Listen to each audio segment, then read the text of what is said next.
పరీక్షలకు ఇంకా నెల రోజులే ఉన్నదనంగా పుస్తకాలతోటి కుస్తీ పడుతుంటారబ్బా. ఇంకో ఆరమే ఉన్నదనంగా అయితే తెల్లందాక పొద్దుందాక చదువుడు. ఇక తెల్లారితేనే పరీక్ష అంటే ఇంకెట్లుంటది, మందలి వశపడది. అచ్చం అట్లనే ఉన్నది ఇప్పుడు పార్టీల కథ కూడా. బాగా ప్రిపేర్ కావాలి, ప్రశ్నలు టక్క అడగాలి, ఆన్సర్లు దన్న చెప్పాలి అని తిప్పల పడతాండ్రు. ఎందుకంటే తెల్లారితే అసెంబ్లీ కుర్చీలు దూడ్చి మైకులు రెడీ చేసిరు గౌరవ సభ్యుల కోసము. సెక్యూరిటీ కడమ మంచి షెడ్డల మీద మండలి చైర్మన్ గారు స్పీకర్ సార్ మీటింగ్ పెట్టిరు పోలీసులు అసెంబ్లీ ఆఫీసర్లతోటి. పొద్దుగాల 10:30కు చాలా అవుతుంది.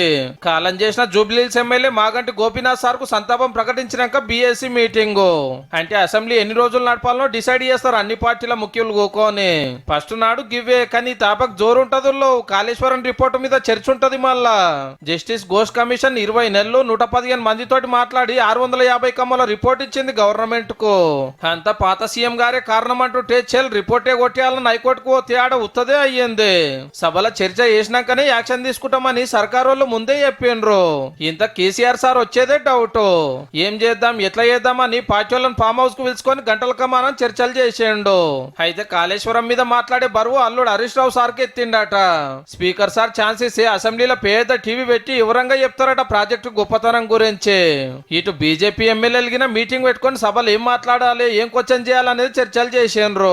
వరదలు, యూరియా తిప్పలు, బీసీ రిజర్వేషన్ల మీద కూడా రువ్వడే ఉంటది. ఇక బోయాలకు కేబినెట్ మీటింగ్. సీఎం సారు మంత్రులు కూకొని ముఖ్యమైన నిర్ణయాలు తీసుకుంటారట. ఇయాల్టికైతే గింతే, రేపు చెప్పుకుందాము.